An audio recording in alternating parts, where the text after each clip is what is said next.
본 방송에서 제공하는 투자 정보는 투자 판단에 대한 조언입니다. 방송에서 제공하는 주식의 가치, 가격 상승 및 가격 하락에 대해서는 방송사에서 보장하지 않습니다. 여러분 안녕하십니까? 마감인방 60분의 승부 최슬기입니다. 잘 가나 싶었는데 또 원달러 환율과 외국인 매도세가 시장의 발목을 잡고 있습니다. 연휴 이후 움직임이 둔해진 우리 시장, 대체 어떤 승부를 걸어야 좋은 걸까요? 오늘도 장 마감까지 마감인방 60분의 승부와 함께 보시길 바랍니다. 마감인방 60분의 승부 생방송은 지금 유튜브로도 함께 하실 수 있습니다. 유튜브에서 서울경제TV 검색하신 후에 실시간 스트리밍 방송으로 함께 해주세요. 참고로 본 방송에서 제공해드리는 정보는 투자 판단에 대한 조언일 뿐 해당 주식의 가치와 수익률을 보장하진 않습니다. 또 서울경제TV, 서울경제신문은 당사의 브랜드입니다. 서울경제증권TV와 서울경제TV 손실복구팀과는 무관하며 이외 유사 상호명에도 주의하시길 바랍니다. 마감인방 60분의 승부 본격적으로 출발해 보겠습니다. 좀 잘 가는 듯 했던 2차 전지주들이 오늘 시장에서는 서로 좀 엇갈린 움직임들을 보여주고 있습니다. 자, 2차 전지주의 이 엇갈린 희비 속에서 우리가 그나마 좀 더 주목해봐야 좋을 종목 어떤 것들이 있는지 함께 찾아보도록 하겠습니다. 지금 스튜디오에 글로원 파트너스 이성웅 이사 모셨습니다. 이사님 어서 오세요. 네, 안녕하세요. 네. 2차 전지주들 요새 참 이슈들이 많은데 특히 어제 장 마감 이후에 좀 뉴스가 나왔었죠. 정부가 이 코스닥 시총 3위 기업인 LNF의 미국 양극재 공장의 건설을 불허했습니다. 뭐 기술 유출이 우려된다 뭐 이런 이슈였었는데 증권가에서는 뭐 크게 부정적인 사안은 아니라고 하기는 하는데 미국 인플레 감축법으로 오히려 지금 2차 전지 국내 소재주들의 수혜가 기대되고 있던 상황에 좀 찬물을 끼얹는 게 아닌가 싶거든요. 그래서 좀 향후 기업의 실적에 타격이 미치는 건 아닌가 걱정이 되는데 이사님 어떻게 보시나요? 일단 미국의 행보 같은 경우도 원래 약속했던 점은 현대차 같은 경우 이제 전기차 보조금 이 부분을 반영을 해주기로 했는데 우선 좀 불허를 나타내면서 현대차 기준으로는 주가 조정이 나타났었어요. 네, LNF 같은 경우 해외 증설 불허 부분은 좀 의외의 부분이기는 해요. 의외의 부분이기도 하고 우리나라에서 약간 이와 같은 결정을 중점적으로 내렸다 보니까 다시금 LNF 입장에서는 좀 보완을 해서 뭐 공장이라든지 이 부분을 지을 가능성이 높고요. 좀 돌발 요소기는 했어요. 돌발 요소기는 했는데 분명히 미국과 연결해서 좀 산업적으로 주고받고의 이슈가 있을 것 같아요. 뭐 완성차와 연결해서 그러한 부분이 나타날 수 있는 점이다 보니까 충분히 뭐 가능하다는 점으로 생각을 해볼 수 있겠고요. 오늘 주가는 한 4% 정도 조정이 있었어요. 근데 장중에 그 정도 조정을 뒤로하고 지금은 한 2.7% 조정세를 나타내고 있거든요. 그러면 일단 돌발 요소에 대한 점은 주가에는 부정적입니다. 근데 여기에 연결해서 좀 보완해서 다시금 추진할 수 있는 점이 있고 그다음에 분명히 단독적인 요소로 이게 뭐 공장을 짓지 않게 되거나 그런 점은 아닐 거거든요. 분명히 뭐 주고받는 게 있을 거기 때문에 LNF 기준으로 봤을 때 이런 조정들 그러니까 하루에 한 2%, 3%대 조정이 나오는 그런데 반등은 뚜렷하게 못 나온단 말이죠. 그러면 하루 이틀 정도의 주가 추이를 더 지켜볼 필요는 있어요. 네네. 자, 그러면 지금 주가적인 측면에서는 조금 더 지켜봐야 된다라고 하셨는데 실적적인 부분들, 기업의 내실적인 측면에서는 뭐 어떤 영향들이 있을까요?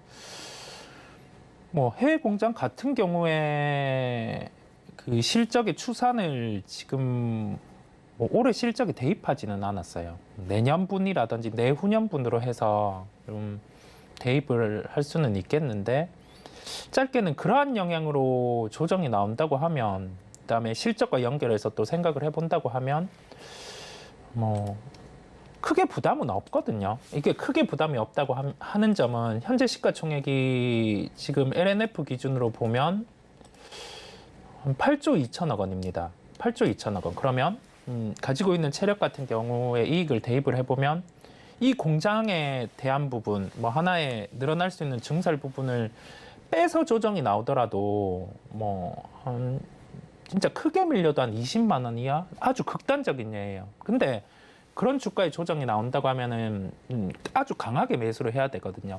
이러한 접근이 왜냐면 증설에 대한 요소가 계획이 돼 있어요. 그 다음에 해외에 이 공장을 짓는단 말이죠.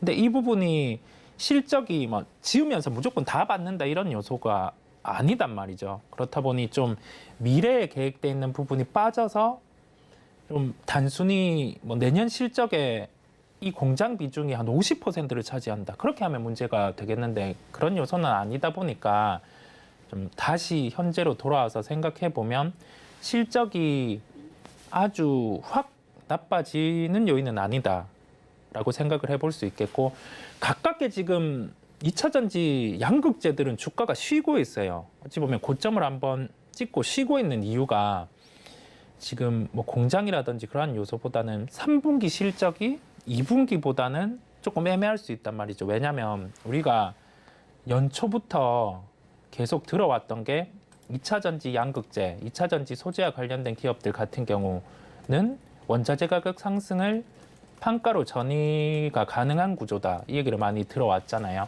이 판가의 전이 같은 경우 그러면 지금 원자재 가격이 뭐 리튬을 제외하고는 좀 하락세를 나타냈단 말이죠. 그러면 여기에서 알 수 있는 점은 우리가 2분기 대비해서 3분기 실적 같은 경우가 동일한 매출 안에서는 이익이 줄어들 수 있단 말이거든요. 예, 그 점을 생각을 해봐야 될 것 같아요. 즉 결론이 뭐냐면 해외 공장과 관련된 이슈는 가깝게는 실적에 영향을 미치지 않는다는 점. 실적만 바라본다고 하면 3분기에 이익 볼륨이 빠질 수 있는 그 점을 고려를 하는 게 맞다는 점이고 극단적으로 이 공장과 관련해서 이슈로 뭐 LNF 기준으로 한 20만 원대 이러한 조정이 나타난다면 그때는 이 공장에 대한 요소를 다 빼더라도 이 주가가 과도하게 하락을 한 거란 말이죠. 그러면 그때는 강한 매수의 대응이 필요하다고 말씀드릴 수 있겠습니다.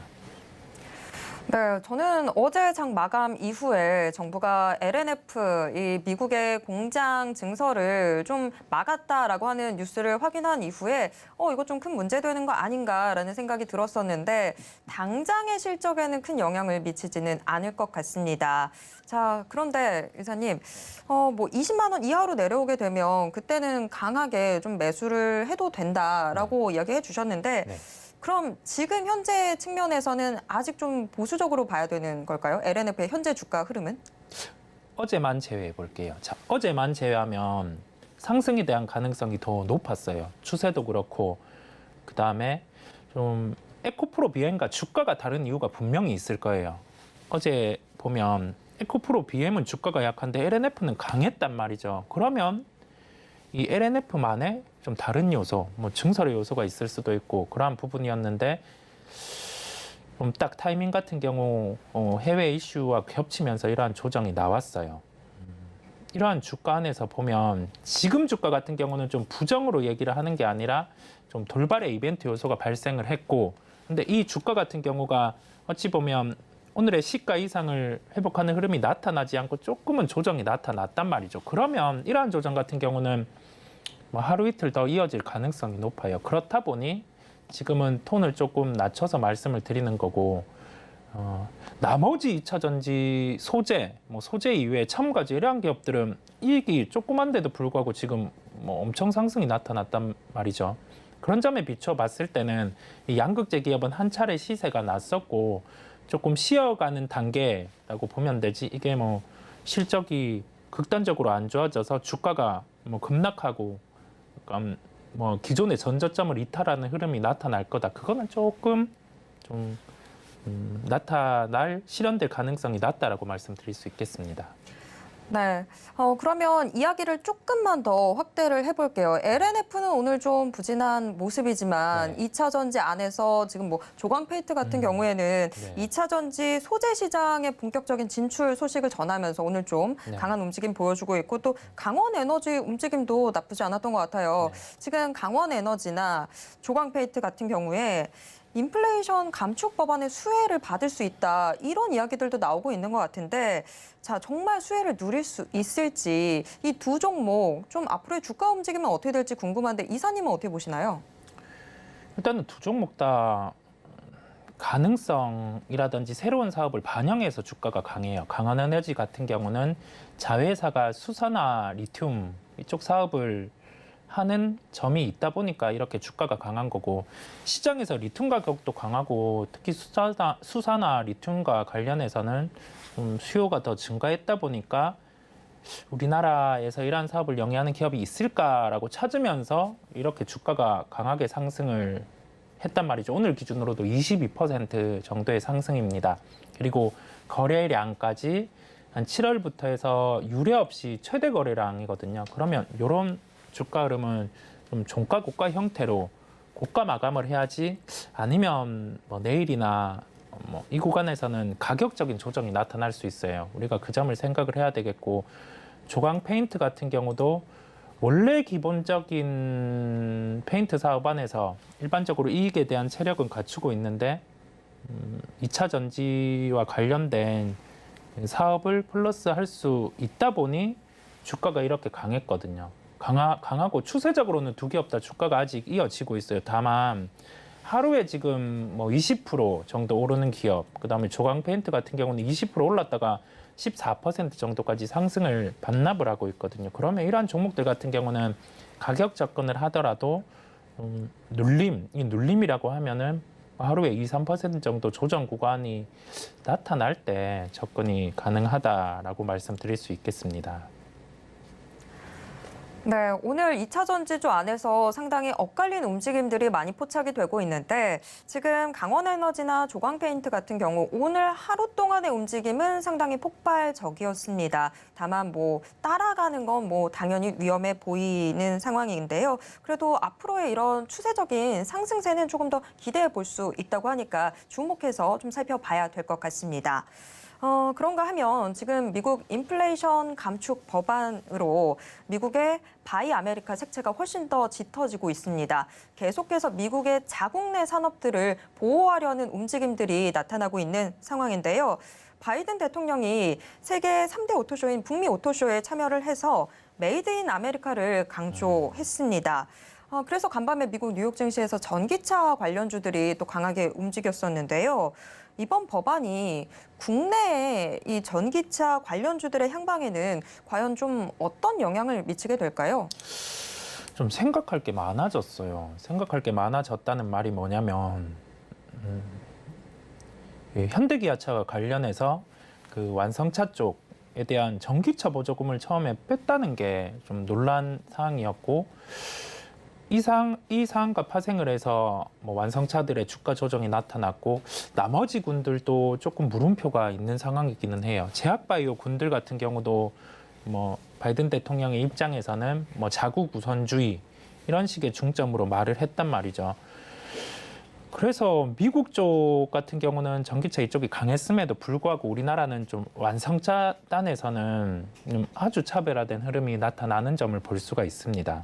다만 여기에서 만약에 좀 지금 추진하는 것처럼 전기차 보조금과 관련된 승인이 다시 나타난다고 하면은 현대차는 뭐 20만 원대를 회복하고 상승을 할 수 있는 흐름이 나타나지 않을까 보고 있고, 하나 더 특이한 사항이 자동차 부품주들, 조그만 부품주들이 해외에 그 공장을 보유하고 있는 기업들이 주가가 강해요. 뭐 환율이라든지 그런 영향도 있겠지만 그쪽에서 지금 미국이 자국 우선주의로 원하는 것처럼 좀 해외 매출이 확산될 수 있다는 점, 이 점에서 해외 공장을 보유하고 있는 기업들을 자동차 부품 안에서 좀 체크할 필요가 있겠습니다. 네. 그런 종목이 있다고 하면 저희가 좀 눈여겨봐야 되는 게 어떤 종목인 걸까요? 뭐 아주 작은 종목 보기보단 뭐 만도라든지 이러한 기업을 보는 게 좀 편하기는 할 것 같아요. 이 기업의 포인트 같은 경우는 자동차 부품은 한 군데, 특히 국내 완성차 기업의 매출이 비중이 큰 게 좀 특징이기는 합니다. 이런 특징을 반대로 생각해 보면 해외 매출 비중 같은 경우가 확대되어 가는 단계에는 거두는 이익 대비해서 이제 더 멀티플, 즉 뭐 주가 수익 비율이 일반적으로 부품 업체가 한 5배 받았다고 하면은 해외까지 판매를 하네 하면서 7배, 8배 이렇게 받을 수 있는 구조거든요. 그 점을 생각해 보면 만도 같은 경우가 이제 해외 시장의 매출이 2자리를 넘어서는 구간이에요. 그런 점을 감안해 봤을 때는 좀 해외 시장에 매출이 발생을 하고 실제 해외 공장까지 나가 있는 기업 중에 하나가 만도라고 할 수 있겠고, 작은 기업, 뭐 아진산업 이런 기업들도 좋기는 해요. 근데 시가총액이 한 1,300억 원대입니다. 그렇다 보니 좀 시청하시는 분들께서는 시가총액이 작은 종목을 매매를 하기보다는 좀 시가총액 큰 종목 쪽으로 좀 관심을 가지고 접근하는 게 좀 매매에도 더 낫기 때문에 뭐 만도라는 기업을 말씀드릴 수 있겠습니다. 네, 미국의 인플레이션 감축 법안으로 인해서 국내 산업계에 미칠 영향에 대해서 지금 계산법이 정말 복잡하게 전개되고 있습니다. 진짜 일단 벌어지고 나야 좀 가늠이 될 정도로 아직까지는 계산들이 참 복잡한 그런 상황인데요. 그래도 좀 해외 공장을 갖고 있는 기업들 위주로 살펴보신다면 그래도 좀 안전하지 않을까 싶습니다. 더군다나 좀 시가총액 규모가 있는 쪽으로 접근을 해보시는 게 지금의 이 거센 파도를 헤쳐나가는데 조금 더 안정성이 부여되지 않을까 이런 생각이 드네요. 그런데 미국의 인플레이션 감축 법안으로 현대차, 기아의 경쟁력에 대해서 약간의 물음표가 붙고는 있는 상황이지만 일부 섹터에는 오히려 기대감이 더해지고 있습니다. 네. 장단기적인 관점으로 장기적이든 단기적이든 좀 어떤 섹터를 우리 시청자분들이 조금이라도 더 주목을 해보시면 좋을지 미국 인플레이션 법안에 따른 이 전기차 관련주의 탑픽 종목 그리고 또 투자 전략까지 좀 같이 짚어주시죠. 네, 현재 시장까지 함께 결부해서 보면 좀 처음으로 돌아와서 생각할 필요가 있어요. 2차 전지 양극재 주가가 한 차례 좋았다가 지금은 쉬고 있고, 이 쉬고 있는 거는 좀 3분기 실적이 나쁜 게 아니라 좀 잠시 쉬어갈 수 있는 구간이다 보니 그러한 현상이 나타나고 있고요. 완성차 업체 같은 경우 뭐 현대차, 현대차를 중점으로 보면 차량 같은 경우는 판매 데이터가 월별로 체크가 할 수 있어요. 근데 월별로 체크를 해보면 이 데이터가 증가하는 분이 글로벌의 자동차 판매량 대비해서 현대차가 거두고 있는 자동차 판매량이 한 단계는 더 높은 면을 전월 데이터를 통해서 알 수가 있었거든요. 그러면 여기에서 주가 같은 경우 현재 어느 위치인지 한번 생각해 볼 필요가 있습니다. 전기차 보조금과 관련된 부분은 이미 주가에 반영돼서 한 차례 조정이 나온 상황이고, 그 다음에 판매량을 환율로 환산을 해보더라도 지금의 주가 수준은 비싼 구간이 아니란 말이죠. 그러면 여기에서 생각할 수 있는 점은 전기차 보조금 같은 경우가 승인이 난다면 이제 단계적으로 20만 원 이상의 주가 회복이 다시 이루어질 가능성이 높아요. 그 전까지 생각을 하면 탑픽은 현대차로 삼을 수 있겠고, 좀 더 확산해서 첨가제 쪽이라든지 자회사가 2차 전지 사업을 영위할 수 있는 기업들의 주가가 강했단 말이죠. 조광 페인트 이런 기업 서두에 언급을 해 주셨지만 강원에너지 이런 기업도 그렇고 금양 아니면 캠트로스 이런 쪽에 주가가 강했는데 미리 좀 주가 반영을 많이 했어요. 그리고 누구나 이제 또 그런 기업들을 많이 보잖아요. 하나의 트렌드처럼 우리가 무상증자할 때 그와 관련된 종목들이 주가가 강했던 것처럼 2차 전지, 첨가제 이런 쪽에 또는 소재 사업을 한다고 하면서 주가가 좀 기간이 남았음에도 불구하고 미리 저점 대비해서 30%, 40% 이런 식의 주가 상승이 나타난단 말이죠. 그러면 여기에서 그런 종목들을 따라갈 게 아니라 이미 가능성을 반영한 주가 수준이 나타나고 있기 때문에 다시 처음으로 돌아와서 좀 상대적으로 지금 사업을 영위하는 구간에서 밸류적인 매력이 있는 기업이 뭔지, 그다음에 좀 한 차례 이익으로 주가에 반영이 다 된 게 아니라 좀 기다림을 함께 할 수 있는 기업이 뭔지, 그 점을 생각해 보면 완성차랑 뭐 2차 전지 양극재 쪽 그군을 바라볼 필요가 있다고 결론 짓겠습니다. 네, 미국의 보호무역주의가 점점 더 심화되는 과정 속에서 미국의 인플레이션 감축 법안이 또 나오게 됐는데 여기에서 우리가 좀 주목해보면 좋을 종목, 과연 어떤 종목이 있는지 시장에서는 지금 수혜주 찾기가 참 분주합니다. 이런 상황 속에서 지금 전기차 수혜주로는 완성차 업체 현대차 조금 더 주목을 해보시면 좋을 것 같고요. 2차 전지 내에서는 양극재, 이 소재 업체들 좀 더 체크를 해보시는 편이 좋을 것 같습니다. 자, 오늘 이야기 여기까지 나누도록 하겠습니다. 지금까지 글로원 파트너스 이성웅 이사와 함께했습니다. 이사님 고맙습니다. 감사합니다.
마감까지 얼마 남지 않은 지금 오늘 시장을 움직인 주요 키워드와 또 특징주에는 어떤 것들이 있는지 확인해 보도록 하겠습니다. 키워드 식센스, 오늘은 훈훈한 주식의 김지훈 대표와 함께 이야기 나누겠습니다. 대표님 어서 오세요. 안녕하세요. 네, 오늘 시장 좀 오전장에도 뭐 상당히 안정적인 움직임을 보였다라고 말하기에는 좀 무리가 있습니다만 그래도 오전장에는 코스피나 코스닥이나 대체로 오름세를 이어갔는데 오후 들어서는 지금 양시장 모두 파란불 들어와 있습니다. 오늘 시장 대체 어떻게 봐야 되는지 좀 고민이 되는데 자, 대표님 오늘 시장 좀 어떻게 보셨을까요? 네, 일단 어제 그러니까 그저께죠. 그저께 이제 그 미국 나스닥이 5% 빠졌음에도 불구하고 우리나라 장은 1%대 후반으로 굉장히 선방했거든요. 그 부분이 조금 선반영돼 가지고 올해 좀 오늘 장은 좀 부진한 것 같고요. 역시 외국인하고 기관이 코스피, 코스닥 모두 지금 코스피 쪽에서는 2천억 넘게 동반 순매도가 나오고 있고요. 하지만 시장에서 보는 거는 2,300선, 그러니까 기술적으로 2,300선이 만약에 지지가 된다면 장기 하락세의 이 저점을 계속 높이고 있는 과정 중에 있다. 그래서 저점을 계속 높인다면 변동성 장세는 지속되겠지만 최대한 방어적인 포트폴리오로 분산할 경우 여기서 더 추가적으로 하락할 가능성은 좀 낮다는 의견이 좀 더 지배적으로 보고 있고요. 환율에 계속 지금 장중에도 1,395.5원을 찍으면서 환율에 대한 상당히 부담감을 가지고 있습니다. 보통 환율이 일반적으로 주가의 방향성과 반대로 움직이는 경향성이 있기 때문이죠. 그래서 환율의 상승세는 시장의 불안 심리를 계속 키우는 원인이라고 보고 있기 때문에 환율을 계속 좀 주시해서 지켜보셔야 될 것 같고요. 다만 이제 2050선까지 뭐 굉장히 제일 최고 부정적인 의견은 약세 국면 2050선까지 하락 우려가 있고 뭐 현금 비중 확대 의견이 많아지고 있습니다. 그런 그러니까 부정적인 의견이 팽배한 시점에서 오히려 추가적으로 계속 조정 없이 가는 종목들도 있거든요. 그래서 뭐 예를 들어 폐배터리 관련 업체라든지 폐배터리 관련 업체가 아니더라도 폐배터리 관련된 소재 사업과 연관된 회사라든지 아니면 그 기존의 캐시카우가 잘 돼 있는데 신소재단, 그러니까 신재생 에너지나 뭐 태양광 쪽으로 결합된 하이브리드 업체 같은 경우는 계속 지수 자체는 빠지지만 추가 상승을 보이고 있다. 그래서 업종별로 강한 놈을 아무래도 좀 더 집중해서 투자하자고 말씀드릴 수 있고 절대적으로 현금 비중은 항상 계속 말씀드리지만 30%에서 40%선은 항상 적정 현금을 유지하자고 말씀드릴 수 있을 것 같습니다. 네, 시장 정말 이제는 좀 어느 정도는 몸을 사리는 자세가 필요할 것 같습니다. 현금을 늘 항상 어느 정도는 계속 좀 보유를 해놓는 그런 것도 전략의 하나로 마음속에 새겨두셔야 될 것 같습니다. 자, 오늘 시장 한마디 들어봤고요. 그러면 오늘 시장을 움직인 주요 키워드에는 어떤 것들이 있는지 화면을 통해서 확인해 보겠습니다. 6개의 키워드 확인해 보도록 하겠습니다. 수리남의 인기가 계속되고 있습니다. 넷플릭스를 통해서 어제 기준 닷새째 공개일을 맞았는데 어제 글로벌 순위 3위에 올랐다라는 소식이 전해졌습니다. 계속해서 순위가 올라가고 있는 점이 상당히 눈길이 가고 있습니다. 한편 농심 오늘 라면 출고 가격을 인상했는데요. 이 밖에도 지금 오리온도 가격 인상 소식이 있습니다. 이런 소식 속에서 음식료 업종 자체는 소폭의 하락세를 나타내고 있지만 농심과 오리온은 소폭 상승하는 모습 나타나고 있습니다. 한편 찬바람이 불기 시작하면서 배당주에 대한 관심도 높아지고 있는데요. 기업은행 배당주 관점으로서 상당히 투자 유효하다라는 소식 시장의 눈길 잡아 끌고 있습니다. 반면 LNF 어제 장 마감 이후에 뉴스 보도가 나왔었는데요. 정부가 LNF의 미국 공장 건설에 제동을 걸었다라는 소식이 전해졌습니다. 기술 유출이 우려된다라는 부분 때문이었는데요. LNF 오늘 장중에 좀 크게 빠지는 듯 했는데 현재는 낙폭 그래도 어느 정도 만회하긴 했습니다만 여전히 2%대 하락세 가져가고 있습니다. 한편 오늘도 원달러 환율이 치솟는 모습을 보였습니다. 이제 정말 1,400원 선 문턱까지 올라와 있는 상황인데요. 하지만 원달러 환율이 오르면서 오히려 웃음 짓고 있는 곳들이 있죠. 바로 수출 기업들입니다. 수출 기업들 환율 상승 효과로 웃음 짓고 있는다라는 소식도 시장에 주목받고 있습니다. 한편 LX 인터내셔널 오늘 신고가 경신했다라는 소식도 올라와 있습니다. 그럼 각각의 특징주 확인해 보도록 하겠습니다. 콘텐트리 중앙, 농심, 기업은행을 비롯해서 6개의 종목이 특징주로 올라와 있습니다. 이 중에서 좀 더 깊게 들어가 볼 세 종목 확인해 보도록 하겠습니다. 네, 기업은행, 화승엔터프라이즈, LX 인터내셔널이 뽑혔습니다.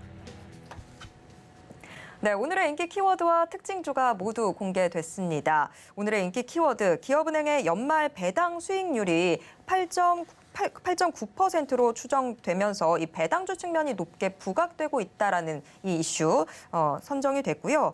또 원달러 환율의 상승으로 수출 기업들의 이 긍정적인 의견이 모이고 있다라는 소식, 또 장중 신고가를 경신한 LX 인터내셔널도 오늘의 이슈로 선정이 됐습니다. 자, 그럼 첫 번째 특징주부터 이야기 나눠보겠습니다.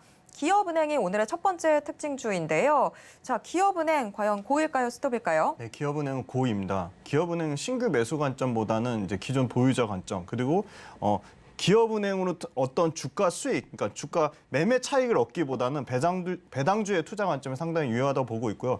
말씀 주신 대로 찬바람이 부는 딱 9월, 10월 요때가 배당주 투자하기는 아주 적절한 시기라고 보고 있습니다. 실제 기업은행 말씀 주신 대로 배당 수익률이 그러니까 과거 수준, 그러니까 작년 수준만 유지만 해도 8.5%대 이상이 나오고 있습니다. 아마 배당금이 좀 늘어날 경우로 예상하면 9%대까지 배당 수익률이 나올 것으로 예상하고 있어서 시중 금리가 많이 올랐지만 이 기업은행 자체가 지금 현재 주가 수준이 거의 바닥권에서 52주 최바닥권에서 한 8% 정도 올라오는 정도 수준이기 때문에 주가 자체는 상당히 부담이 없습니다. 그리고 되게 오해하는 부분이 있는데 기업은행 정부가 대주주기 때문에 이런 그 대출과 관련돼서 상당히 대출과 배당 관련돼서 현금을 확보해야 되기 때문에 배당 수익률을 줄이지 않겠다는 그런 우려가 있는데 그건 좀 과도한 우려라고 보고 있고요.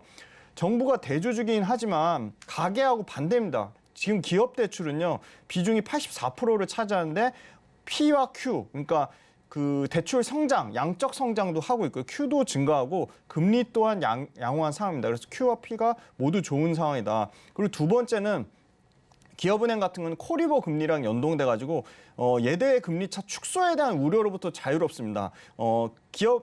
은행은 대부분 다 예대 마진이거든요. 은행 이자 마진의 차별화가 순이자 마진의 차별화가 진행되고 있다는 점이 기업은행의 차별점이 되겠습니다. 그래서 연동비 비중이 높은 코리보 금리 자체가 지금 국채 금리보다 큰 폭의 상승을 보여주고 있기 때문에 이 코리보 금리 상승의 수혜도 당연히 기업은행이 볼 것이라고 예상을 하고 있습니다. 그리고 YTD 기준으로 지금 4%대 대출 증가가 나오고 있습니다. 그래서 Q의 증가도 예상되고 있다. 그리고 마지막으로 2023년까지 초저금리로 대출 그 리프라이싱, 그러니까 소상공인 대상으로 하는 이 대출 리프라이싱 자체가 3분기 실적으로 반영될 경우에는 3분기 컨센서스를 상회하는 정도의 아주 호실적을 예상을 하고 있습니다. 전년 대비로는 26%, 컨센서스 대비로는 16% 정도 증가, 한 7,700억까지를 예상하고 있고요. 그다음에 이 너무 이자 이 마진 구조에 치중한 나머지 굉장히 은행권은 성장성이 없다는 굉장히 부정적인 인식이 있지만 이 기업은행 또한 이 모험 자본 투자 성과가 본격화, 예를 들어 상장하는 IPO 평가 이익이라든지 사모펀드에 투자해서 뭐 T젠, PF 사모펀드 매각이라든지 이런 그 모험 자본 투자 규모가 7천억까지 확대되면 여기서 비이자 부분에 대한 수익성이 상당 부분 개선되고 올라갈 것이라고 보고 있습니다. 그래서 기업은행은 그 관점을 드렸습니다. 네, 기업은행 지금 뭐 예상치의 굉장히 상단이긴 하지만 그래도 배당 수익률이 9%로 전망이 된다라는 건 상당한 부분인데요.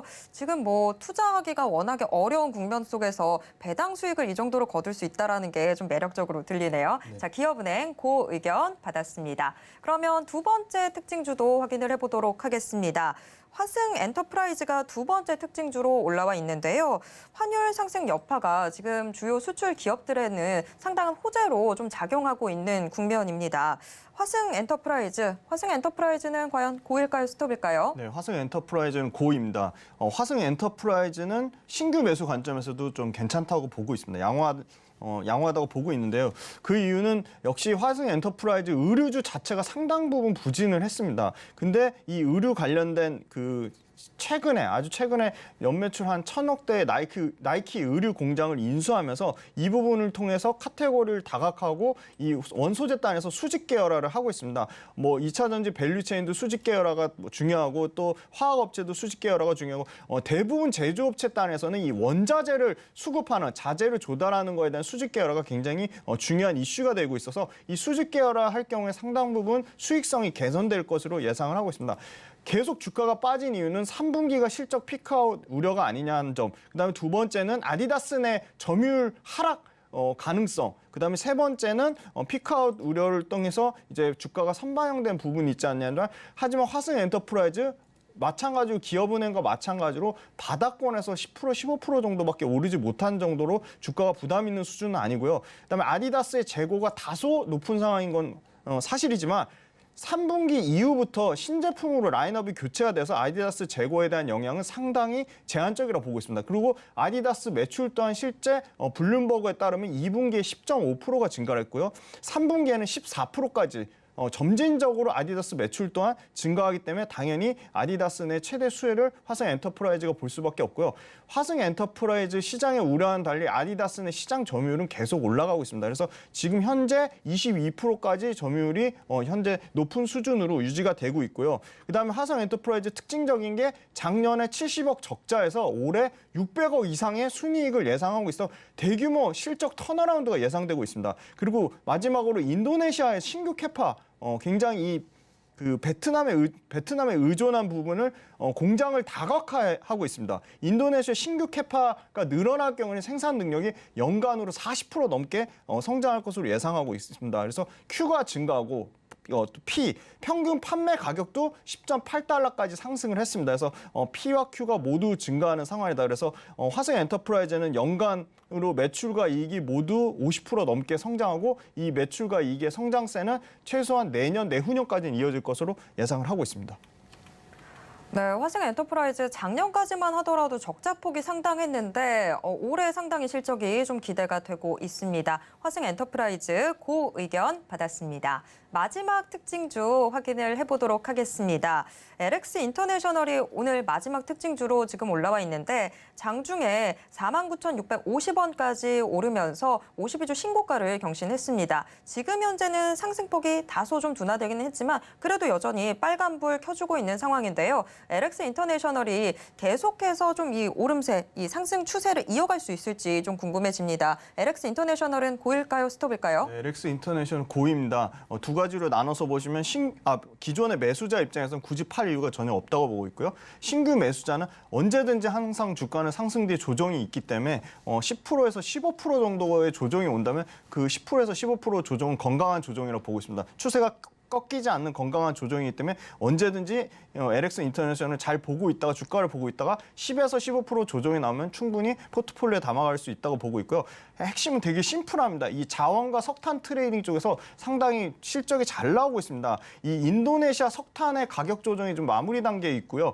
호주 석탄, 그러니까 뉴캐슬 석탄가는 계속 초강세를 유지하고 있습니다. 그리고 두 번째는 인도네시아 자체가 이 니켈의 세계 최대 보유국이면서 매장량으로 2,100만 톤 세계 최대 매장량을 보유했고 두 번째는 100만 톤의 그 니켈 최대 생산국입니다. 그래서 인도네시아 땅에서 이 니켈과 이 광산 인도네시아 그 니켈 광산 국영기업하고 조인을 맺어가지고 이런 전기차 배터리 밸류체인의 앞단에서 이 그랜드 패키지 총 98억의 엄청난 사업 규모의 인도네시아 관련된 이 니켈 전기차 배터리 밸류체인에서 상당히 LX 인터내셔널이 앞단, 그러니까 니켈 광산에서 광물 채굴하는 단계에 참여해서 이에 대한 기대감을 가지고 있고요. 석탄 가격이 크게 여기서 크게 폭락이 나오지 않는 한 LX 인터내셔널 보유 관점으로 말씀드리고요. 글로벌 수요 둔화에 따른 교역량 감소 그리고 원자재 가격 하락 방전이 동시에 적용돼야지만 아마 리스크 요인으로 작용할 것으로 보고 있습니다. 하지만 LX 인터내셔널 지금 주가가 많이 올랐음에도 불구하고 PER 3배 수준이다. 그래서 현재 석탄 가격만 이 가격에서 크게 빠지지 않거나 이 가격 수준을 유지해 준다면 보유 관점으로 굉장히 좋다고 보고 있고요. LX 인터내셔널 또한 의외로 지금 배당 수익률이 5% 후반이 나오고 있습니다. 그래서 LX 인터내셔널을 배당주의 관점으로 봐도 나쁘지 않다. 그리고 최근 이 비싼 가격에서도 외국인과 기관의 동반 순매수가 나오는 점을 봤을 때 수급상으로도 양호하다고 말씀드릴 수 있을 것 같습니다. 네, LX 인터내셔널 지금 이 석탄 가격의 상승세와 함께 좀 주목을 해보시면 좋을 것 같은데요. 더군다나 배당 매력도 상당한 종목으로 지금 분석이 되고 있습니다. 여러모로 참 매력이 높은 종목이네요. LX 인터내셔널 역시 고 의견 받았습니다. 이렇게 오늘 시장의 인기 키워드와 특징주 모두 확인해 봤는데요. 내일 시장을 주도할 특징주도 궁금하시다면 내일도 이 시간 함께해 주시길 바랍니다. 지금까지 훈훈한 주식 김지훈 대표와 함께 이야기 나눴습니다. 대표님 고맙습니다. 감사합니다.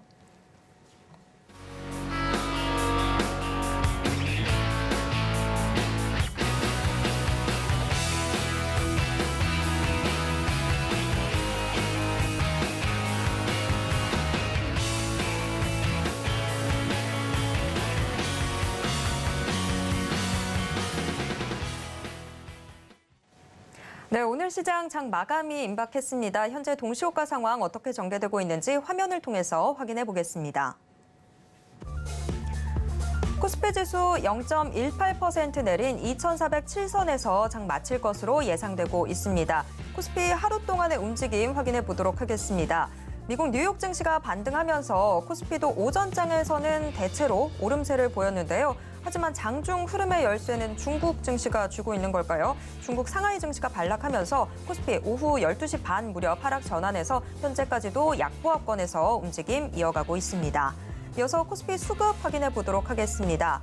어제랑 같은 모습인데요. 개인만 홀로 물량 담고 있습니다. 한편 원달러 환율이 장중에 1,397원 90전까지 오르면서 오늘도 외국인 자금 이탈이 부담되고 있는 상황인데요. 외국인 매도 규모는 계속해서 커지고 있습니다. 현재 2,222억 원 매도 우입니다. 기관도 같이 물량 던지고 있습니다. 기관은 1,102억 원 매도 우입니다. 이어서 코스피 시가총액 상위 종목 1위에서 5위권 종목들 확인해 보도록 하겠습니다. 하락세가 우세한데요. LG에너지솔루션만 뚜렷한 상승세 보이고 있습니다. LG에너지솔루션, GM과 미국 미시간주에 건설 중인 합작 공장의 철골 공사에 돌입했다라는 소식이 전해졌는데요. 3거래일 연속해서 상승하면서 오늘 50만 원 선에 안착하고 있습니다. 현재 51만 원 선 기록 중입니다. 반면 2050년 탄소 중립을 실현하겠다는 추진 계획을 본격 선언한 삼성전자 1%대 하락하고 있고 SK하이닉스도 0.8%대 밀리고 있습니다. 미국과 중국의 이 패권 다툼이 반도체를 넘어서 바이오로까지 확산되고 있는 상황인데요. 삼성 바이오로직스 현재 2%대 약세입니다. 이어서 6위에서 10위권 종목들 확인해 보도록 하겠습니다. 지금 종목별로 등락 엇갈리고 있는 모습인데요. 하지만 1위에서 5위권 대비해서 보면 움직임이 그렇게 크지는 않습니다. 그나마 현대차와 기아가 빨간불 켜면서 좀 선방하는 모습 보여주고는 있지만 강보합권에서의 움직임 이어가고 있습니다. 한편 네이버는 1%대 약세입니다. 이어서 코스닥 시장 확인해 보겠습니다. 코스닥 0.14% 하락한 781선에서 장 마칠 것으로 예상되고 있습니다. 코스닥 일중 흐름 확인해 보도록 하겠습니다. 코스닥 역시 오전장에서는 대체로 오름세를 보여줬지만 오후 들어서는 움직임 둔해지고 있습니다. 현재 약보합권에서 움직임 이어나가고 있습니다. 코스닥 수급 체크해 보도록 하겠습니다. 코스닥 시장에서는 외국인만 홀로 물량 던지고 있습니다. 외국인 현재 1,453억 원 매도 우입니다. 이어서 코스닥 시가총액 상위 종목 1위에서 5위권 종목들 확인해 보도록 하겠습니다. 하락세 우세한 가운데 셀트리온 헬스케어만 빨간불 켜고 있습니다. 하지만 셀트리온 헬스케어에도 상승폭 그리 크지는 않습니다. 현재 0.73% 상승한 68,700원 선 기록하고 있습니다.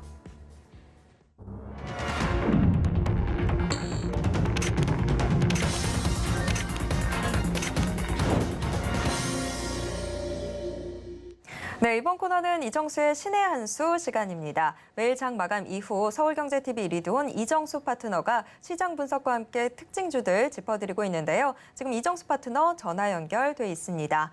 파트너님 안녕하세요. 네, 안녕하세요. 신의 한 수의 이정수 파트너입니다.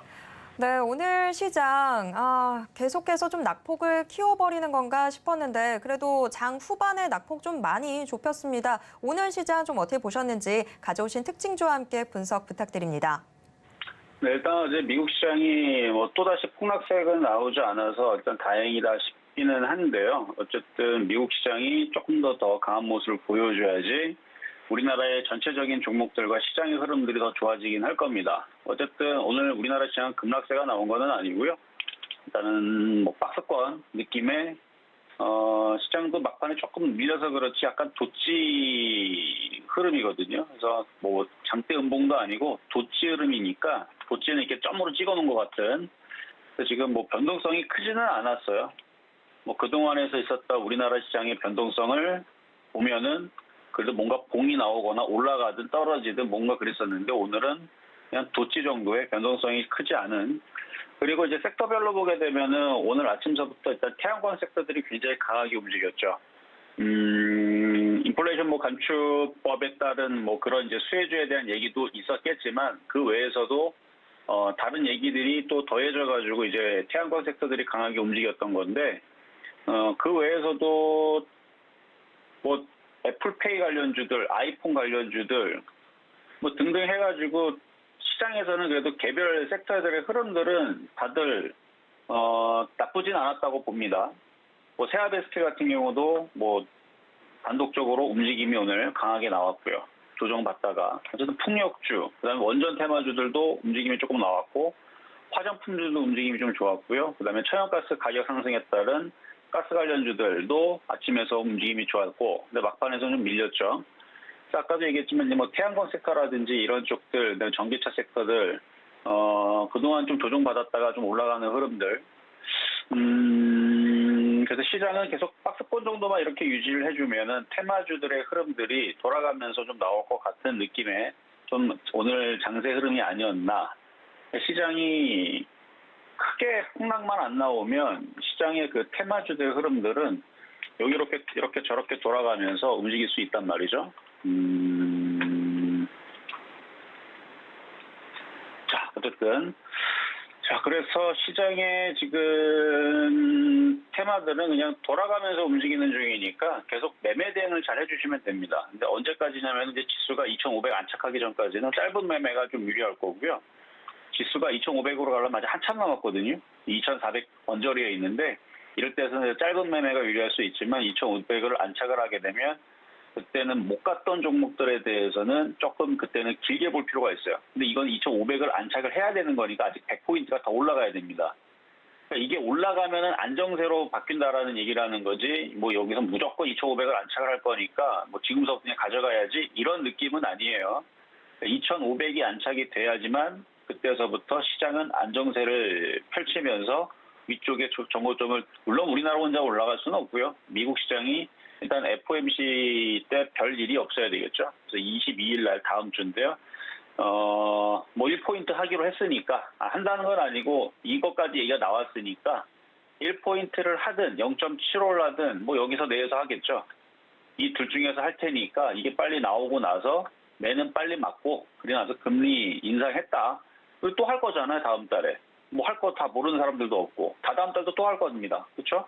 계속 연속적으로 계속 할 거기 때문에 어차피 있는 얘기니까 나올 얘기는 빨리 나와주고, 그렇게 해서 시장이 흔들릴 건지 말 건지를 빨리 결정을 짓고, 미국 시장이 거기에서 잘 안 흔들린다면, 그러면은 박스권에서 종목들은 그 안에서 수혜주 찾기 게임이 될 겁니다. 유럽도 마찬가지죠. 유럽 시장도 이 자리를 깨지 않고 뭐 다 얘기 나올 거 다 나오면은 박스권을 행보하다가 뭐 나올 거 다 나오면 그다음서부터는 뭐 떨어질 일이 없으니까 그때에서부터는 슬슬 조금씩 올라가주는 흐름이 나와준다면 우리나라 시장도 2,500으로 갈 수는 있어 보인다. 그래서 업종의 대표주들 뭐 현대차, 현대제철, 뭐 포스코, 뭐 삼성전자, 삼성전기, LG노텍, LG전자, LG에너지솔루션 뭐 등등 종목들 쭉 살펴보면요, 이렇게 무너지거나 급락하거나 저점이 깨지거나 박살나는 종목은 없어요. 그렇다는 얘기는 시장은 계속 박스권에서 움직인다는 얘기인데, 그래서 지금은 그냥 안전하게 떠 있는 종목들, 뭐 이슈 있는 종목들 공략하는 것도 수익이 빨리 나는 데는 도움이 될 수는 있습니다. 왜냐하면 급등하는 종목들 중에서 지금 계속 가는 애들이 있기 때문에. 근데 잘못 잡으면은 단번에 올라갔다 물리면은 그냥 단번에 10%도 빠지거든요. 그러니까 지금 손실을 줄이기 위한 전략으로 가장 안전한 전략은 순환매를 노리고 바닥권역에 있는 종목들을 잘 저점 매수 해놓고 5%, 10% 올라가면은 팔아주고, 또 내려오면 박스권이니까 또 내려오면 또 샀다가 또 올라가면 또 팔아주고, 또 내려온다 또 샀다가 또 올라가면 또 팔아주고, 박스권에서만 쓸 수 있는 전략입니다. 급락장이나 폭락장에서는 그랬다가는 물려버리죠. 근데 이제 박스권이 유지가 될 때에서는 올라가는 척 하면은 팔아주고 내려가면 또 사고, 이렇게 매매를 하면은 박스권이니까, 박스는 말 그대로 네모난 박스를 치고 저점 매수, 고점 매도 이렇게 하는 게 박스권 매매니까요. 폭등장에서는 박스권 매매할 필요가 없죠. 폭등장으로 계속 올라가면은 뭐하러 매매합니까? 냅두면 되지. 근데 지금은 박스권장이니까 그 말씀을 드린 겁니다. 어렵지 않죠? 자, 그럼 이제 종목 두 가지 살펴보도록 하겠습니다. 자, 첫 번째는 코리아나부터 살펴볼게요.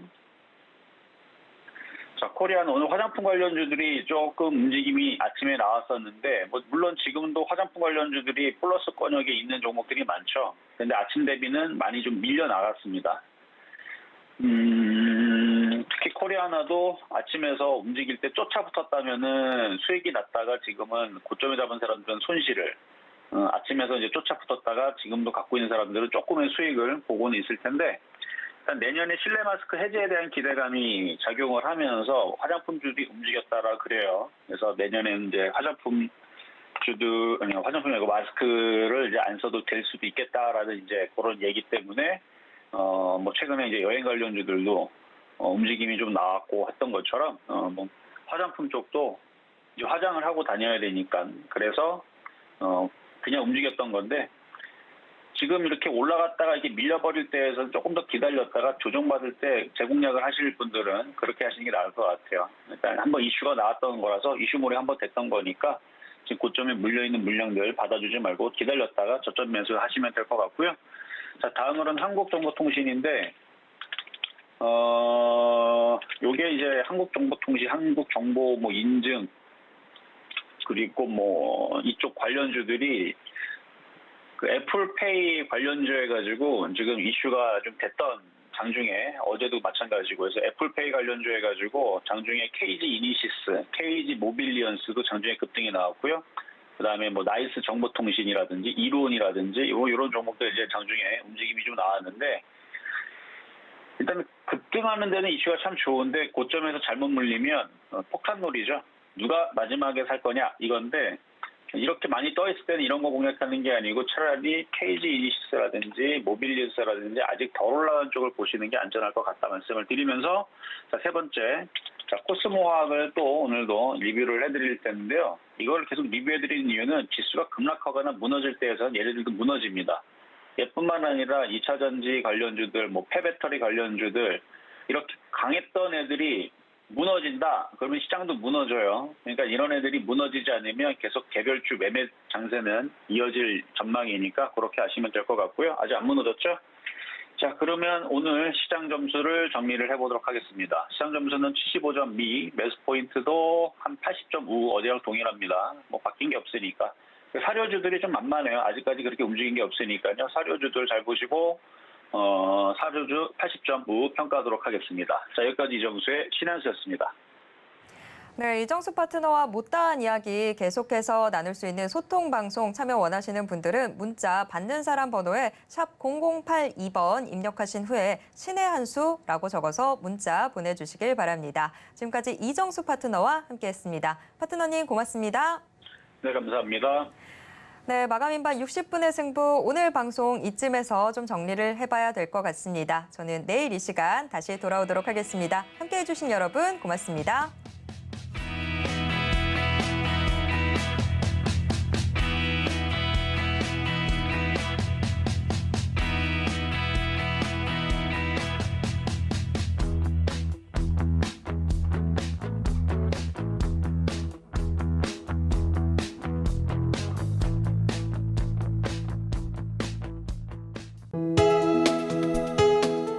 본 방송에서 제공하는 투자 정보는 투자 판단에 대한 조언입니다. 방송에서 제공하는 주식의 가치, 가격 상승 및 가격 하락에 대해서는 방송사에서 보장하지 않습니다.